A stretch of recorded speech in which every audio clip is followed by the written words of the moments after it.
Ils étaient absolument tous là. Il y avait Thor, il y avait Spider-Man, il y avait Captain America. J'ai pu rencontrer en vrai toute l'armée des Avengers en chair et en os. Ouais, c'était le carnaval de mes enfants. En fait, ils couraient partout, ils mangeaient des crêpes, ils avaient leurs casques et surtout, leurs abdos étaient dessinés au trait noir. J'en ai même vu avec un genre de costume qui était rembourré aux épaules, aux bras et aux pectoraux. Déjà, premier constat, les super-héros, a priori, ils font pas les jambes.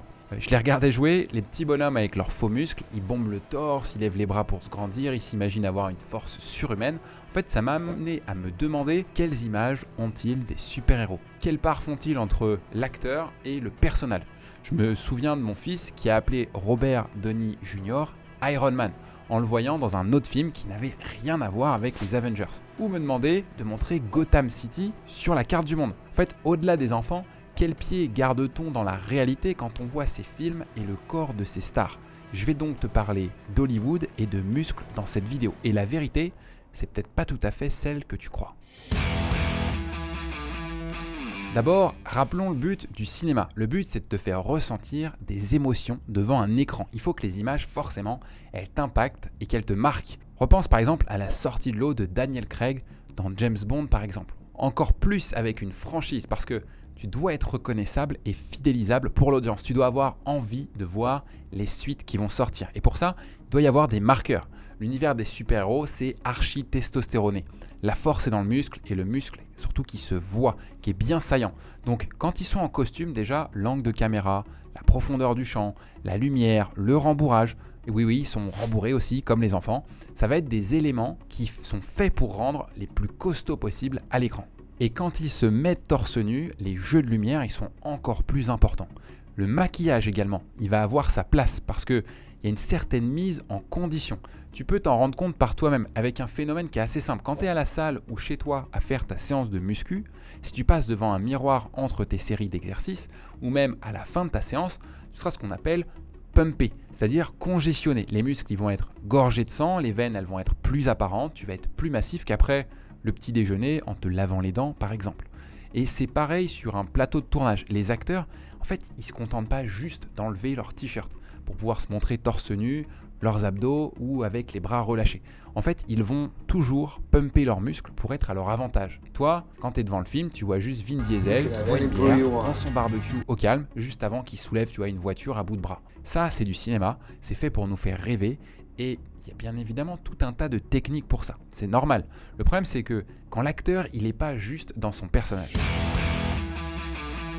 On pense évidemment à des acteurs comme Christian Bale, qui est passé par absolument toutes les morphologies les plus extrêmes pour ses films. Il y a également Chris Pratt, il y a Chris Hemsworth.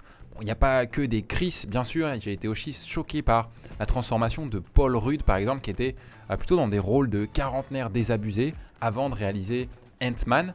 Et il y a plein de transformations qui sont connues, il y a plein de photos. Les médias, ça, ils adorent le partager tout le temps avec l'impression que ce sont des résultats qui sont accessibles. Mais ils masquent généralement la réalité d'une préparation qui peut prendre des mois ou même avoir recours à des produits dopants. Et on a beaucoup d'acteurs qui s'en cachent pas. Parce que comme je te le disais, le fait que le visuel d'une scène passe par beaucoup d'artifices, cette représentation a tendance à créer des attentes qui sont irréalistes.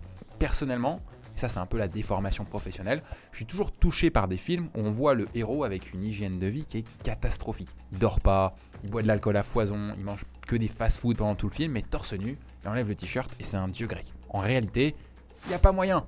Mais moi c'est mon travail, je sais que ça représente de perdre du gras, je sais ce que ça représente aussi d'avoir un physique qui est musclé, qui est dessiné, et le bonhomme qui est à côté de moi au cinéma, qui est en train de regarder le même film que moi avec ses pop-corn, éventuellement un coca. Peut-être qu'il se dit que lui aussi il peut ressembler à Thor sans trop d'efforts. Et je prends Thor comme exemple parce qu'il y a un truc moi qui me gêne particulièrement, c'est le fait que Chris Hemsworth, il ait fondé une entreprise de transformation physique. Et la seule promesse qui tient la route ici, c'est que son équipe est celle qui lui a donné ce physique de super-héros notamment. Je trouve ça un petit peu tendancieux comme promesse. La transformation physique, c'est un processus. Plus encore, ça peut même être un travail pour certains. En fait, c'est le résultat d'une mise en place d'une hygiène de vie qui va durer dans le temps. Et la clé d'une routine fitness qui fonctionne, c'est dans la personnalisation et la durabilité. C'est pas dans l'imitation de gens à qui tu voudrais ressembler. Je t'explique pourquoi. Peut-être que tu connais déjà l'illusion du corps de nageur. Si ce n'est pas le cas, je vais t'expliquer très rapidement. Et si jamais tu te demandes pourquoi je parle de natation, j'ai fait plus de 100 vidéos sur le sujet dans les 5 dernières années, on a des dizaines de millions de vues, et j'ai reçu des centaines et des centaines de fois ce commentaire, parce que je connais que trop bien le sujet. Imagine quelqu'un qui est en surpoids ou hors de forme et qui veut chercher à être athlétique et en bonne santé. Évidemment, il va chercher à faire du sport. Il va regarder peut-être les bodybuilders et peut-être qu'il va se dire ça c'est trop, je veux pas ressembler à un bodybuilder. Il va regarder les marathoniens, là il va peut-être se dire ils sont un peu trop maigres. Et il va regarder les nageurs et là il va se dire là il y a quelque chose. Ils sont élancés, ils ont des épaules qui sont larges, ils ont une silhouette en V, c'est un peu le physique qui le fait rêver. Et donc qu'est-ce qu'il va faire? Il va se mettre à nager pendant des mois sans relâche. Il va même peut-être devenir plutôt bon, surtout s'il a regardé nos vidéos YouTube. Mais chaque fois qu'il passe devant la glace du vestiaire, il se voit juste lui. Et pas du tout le corps des nageurs qui l'enviait et qui l'a poussé à commencer la natation. En fait, l'illusion du nageur, c'est de penser que les nageurs, ça peut être les rugbyman, les gymnastes, en fait, peu importe quel sportif, a le corps qu'il a grâce à son sport. En fait, il faut prendre le problème dans l'autre sens. Les nageurs, ils n'ont pas ce corps parce qu'ils nagent.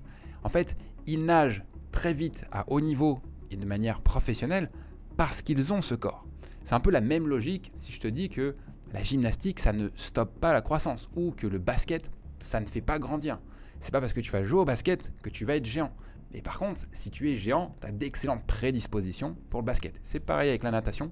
Si tu as les hanches très fines et une largeur d'épaule importante et que tu as une longueur de bras qui est immense et disproportionnée même par rapport à ton corps, tu vas être très performant. En tout cas, il y a de grandes chances que tu aies un avantage génétique par rapport aux autres. Et c'est ce que je veux dire ici, c'est que Chris Hemsworth, il n'a pas ce corps seulement grâce à son programme. Par contre, il peut te donner envie de prendre ce programme grâce à son corps. En fait, les facteurs les plus importants qui influent sur notre physique, c'est notre génétique, c'est notre morphologie. Et c'est ce qui va déterminer notre aptitude à stocker du gras, à prendre du muscle, notre taille et la taille que pourra atteindre nos muscles. Et c'est un peu ce qu'on retrouve partout dans l'univers du fitness. Si tu regardes un petit peu, tous ceux qui font du fitness et qui vendent des transformations physiques, qu'est-ce qu'ils montrent en premier? Ils montrent toujours leur physique. Ils disent, c'est un peu sous-entendu, parfois ils ne le disent pas ouvertement, ils le sous-entendent seulement, tu pourrais avoir le même physique que moi. Et avec Papa In Shape, on a choisi de faire l'inverse. On préfère monter les transformations de nos papas plutôt que mettre en avant nos physiques comme le font la plupart des gens sur Internet. Donc le plus important pour toi, c'est que tu aies un programme et un rythme de vie qui te plaît et qui te fait te sentir bien. Tu ne ressembleras probablement jamais à la star qui t'inspire, mais c'est jamais trop tard pour te rapprocher, toi, de la version de toi-même qui te fait rêver. Il est temps de conclure cette vidéo. On a pu voir que la méthode des stars pour être énorme et sec à l'écran, en fait, elle réside surtout dans une maîtrise de l'image dont le cinéma, évidemment, a le secret depuis des dizaines d'années. Et surtout dans le fait que l'image, elle est immortalisée et donc elle correspond à un instant T. Mais même si les médias y relaient des transformations ahurissantes de ces stars, en fait, il ne s'agit pas de quelque chose qui se fasse facilement. Il ne s'agit pas non plus de quelque chose qui se fait de manière pérenne et durable. On prend le cas par exemple de Kumail Nanjiani. En fait, lui, il est parvenu à un physique qu'il n'aurait jamais cru possible. Et il le dit lui-même. En fait, ça a été le résultat d'un travail qui a été acharné pendant une année complète et que cela a développé chez lui ce qu'il appelle une dysmorphophobie.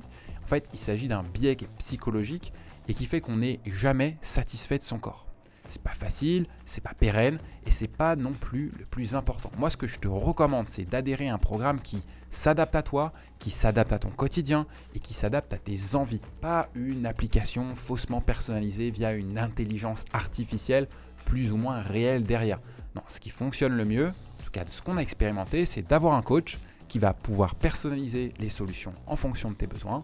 Et nos coachs, bien entendu, seront ravis de t'aider. Pour postuler, tu peux te rendre sur le site Papa In Shape ou dans la description en dessous de la vidéo. Tu peux réserver un entretien avec un coach et il pourra échanger sur ton projet et te partager si oui ou non on est en mesure de pouvoir t'aider.